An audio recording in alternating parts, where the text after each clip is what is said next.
DDC news కి స్వాగతం. ప్రతి గ్రామంలో గడప గడపకు ప్రచారంలో భాగంగా చీకుపల్లి, గుమ్మడిదొడ్డి, ఇప్పగూడెం, మురుమురు, బిజినేపల్లి, బొల్లారం గ్రామాల్లో విస్తృతంగా ప్రచారం జరిగింది. ఈ ప్రచారంలోని గత 10 సంవత్సరాలుగా తెలంగాణ రాష్ట్రాన్ని పరిపాలించిన బీఆర్ఎస్ పార్టీ, అదేవిధంగా కేంద్రంలో ఉన్న బీజేపీ పార్టీలు అవలంబించాల్సినటువంటి ప్రజా వ్యతిరేక విధానాలు తెలియపరుస్తూ స్వాతంత్ర్యం వచ్చిన దగ్గర నుంచి ఈనాటి వరకు కాంగ్రెస్ పార్టీ ఈ దేశ ప్రజలకు చేసిన సేవలను తెలియజేస్తూ హస్తం గుర్తుపై ఓటు వేసి బలరాం నాయక్ ని అత్యధిక మెజారిటీతో గెలిపించాలని కోరటం జరిగింది. ఈ కార్యక్రమంలోని కాంగ్రెస్ పార్టీ మండల అధ్యక్షులు బొల్లే డెనార్జున్ రావు, అలాగే కాంగ్రెస్ పార్టీ సీనియర్ నాయకులు పూనెం రాంబాబు, పాయం రామదాసు, బందం కృష్ణ, కాళేశ్వరం సర్వేశ్వరరావు, అలాగే సతీష్, సల్లూరి సతీష్, ఎడ్ల అంజయ్య, కచ్చులపు సురేష్, బోడెబోయిన చంద్రయ్య, పొల్లెబోయిన కృష్ణ, కారం నవీన్, మీడియం అర్జున్, కురసంశెట్టి శేఖర్ మరియు గ్రామ కాంగ్రెస్ నాయకులు, కాంగ్రెస్ పార్టీ యూత్ నాయకులు పాల్గొన్నారు. మరందరూ వచ్చి మంచిగా స్వాగతం పలికి మమ్మల్ని ఆహ్వానించారు. అందుకు ముఖ్యంగా వాజేడు మండల కాంగ్రెస్ పార్టీ తరపు నుంచి బొల్లారం గ్రామస్తులందరికీ కూడా కృతజ్ఞతలు తెలియజేస్తా ఉన్నాం. ముఖ్యంగా ఊర్లో మన శంకర్ గారు కానీ, మన గణేష్ కానీ, లేకపోతే మన విజయ్ కానీ, అందరికంటే ముందు పెద్ద మనిషి నీలయ్య గారు, తర్వాత చర్చ్ ఫాదర్ శ్యామ్ గారు, వీరందరికీ కూడా పేరు పేరున పెంటయ్య గారు అందరికీ కృతజ్ఞత తెలియజేస్తా ఉన్నాం. ఈనాటి కార్యక్రమాన్ని ఉద్దేశించి మన కాంగ్రెస్ పార్టీ సీనియర్ నాయకులు పూనెం రాంబాబు గారు మాట్లాడాలని కోరుతా ఉన్నాం. గ్రామానికి వాజేడు మండల కాంగ్రెస్ పార్టీ నాయకత్వం, మండల పార్టీ అధ్యక్షులు బొల్లె డెనార్జున్ రావు గారు, సీనియర్ నాయకులు పాయం రామదాస్ గారు, బంద కృష్ణ గారు, సర్వేశ్వరరావు గారు,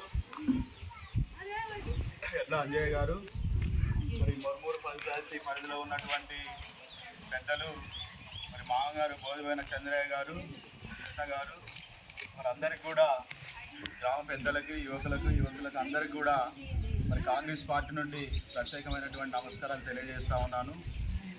ఈ నెల 13వ తారీఖు జరగబోయేటటువంటి పార్లమెంటు ఎన్నికల్లో మహబూబాద్ పార్లమెంటు నుండి మన కాంగ్రెస్ పార్టీ అభ్యర్థి ఇండియా కూటమి నుండి బలపరిచినటువంటి అభ్యర్థి బలరాం నాయక్ గారు పోటీలో ఉన్నారు. బలరాం నాయక్ గారి ఎన్నికల గుర్తు కాంగ్రెస్ పార్టీ చేతి గుర్తు, హస్తం గుర్తుపై ఓటు వేసి బలరాం నాయక్ గారిని గెలిపించుకోవాల్సిన అవసరం ఎంతైనా ఉంది. ఎందుకనంటే గతంలో 2009లో కాంగ్రెస్ పార్టీ నుండి గెలిచి 2009 నుండి 14 వరకు ఎంపీగా, కేంద్ర మంత్రిగా వారు ఎంతో సేవలు చేసినటువంటి అనుభవం ఉన్నది. ఆనాడు యూపీఏ ప్రభుత్వం, కాంగ్రెస్ ప్రభుత్వం ఉన్ననాడు ఈ ప్రాంతంలో ఉన్నటువంటి భద్రాచలం నుండి లొటపేట గండి వరకు అప్పుడు ఉన్నటువంటి ఈ హైవే రోడ్డు కానీ, పూసూరు దగ్గర ముళ్ళకట్ట ఆనుకొని గోదావరిపై బ్రిడ్జ్ నిర్మాణం చేపట్టినటువంటి బ్రిడ్జ్ నిర్మాణంలో ఆనాటి కేంద్ర మంత్రివర్యులు బలరాం నాయక్ గారు చాలా కృషి చేసి ఈ ప్రాంతానికి ముందుకు తీసుకుపోవడానికి వారు కృషి చేసి ఈ ప్రాంతాన్ని డెవలప్మెంట్ చేయడానికి సహకరించండు. వారినే కాంగ్రెస్ పార్టీ నుండి మనం గెలిపించుకోవాల్సినటువంటి అవసరం ఎంతైనా ఉంది. ఎందుకనంటే ఈ రాష్ట్రంలో కానీ, ఈ దేశంలో కానీ జరిగేటటువంటి అరాచకత్వాలను మనం చూసి మొన్న జరిగినటువంటి నవంబర్ 29వ తారీఖు జరిగినటువంటి 2023 నవంబర్ 29వ తారీఖు జరిగినటువంటి ఎన్నికల్లో ఆనాటి టీఆర్ఎస్, బీఆర్ఎస్ ప్రభుత్వాలు అనేక హామీలు ఇచ్చి అమలు చేయకపోవటం వలన తెలంగాణ రాష్ట్రంలో ఉన్నటువంటి ప్రజానీకం అంతా కూడా ఇచ్చినటువంటి హామీలని తుంగలో దొక్కి ఎటువంటి అమలు చేయకుండా ఉన్నటువంటి దాన్ని ప్రజలంతా కూడా పరిగణలోకి తీసుకొని మొన్న ఉన్నటువంటి బీఆర్ఎస్ ప్రభుత్వానికి గద్దెదించి మన కాంగ్రెస్ ప్రభుత్వానికి పరిపాలన అవకాశం కల్పించారు.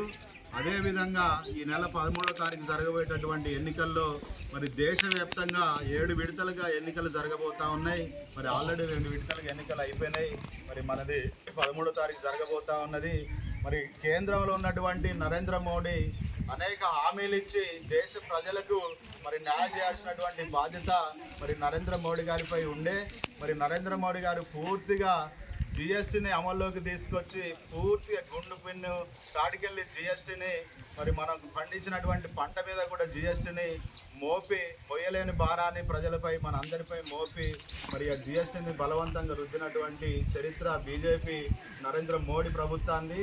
అదేవిధంగా గ్యాస్, పెట్రోల్ చూసుకుంటే కూడా విపరీతంగా పెంచి మహిళలను భారాన్ని ఇచ్చేసిండు. మరి నిరుద్యోగులకి ఉద్యోగ అవకాశాలు కల్పిస్తాం, ప్రతి సంవత్సరం కూడా 2 లక్షల ఉద్యోగాలు కల్పిస్తామని చెప్పేసి హామీలు ఇచ్చి ఎటువంటి ఉపాధి అవకాశాలు కల్పించకుండా మాయమాటలతో కాలాన్ని వెళ్ళబూస్తున్నటువంటి నరేంద్ర మోడీని మరి ఈ నెల 13వ తారీఖు జరగబోయేటటువంటి ఎన్నికల్లో ఖచ్చితంగా మరి కాంగ్రెస్ పార్టీ బలపరిచినటువంటి బలరాం నాయక్ గారిని, ఇండియా కూటమి బలపరిచినటువంటి అభ్యర్థి బలరాం నాయక్ గారిని గెలిపించుకోవాల్సిన అవసరం ఉంది. ఎందుకనంటే దేశంలో ఉన్నటువంటి అసమానతలు తొలగాలని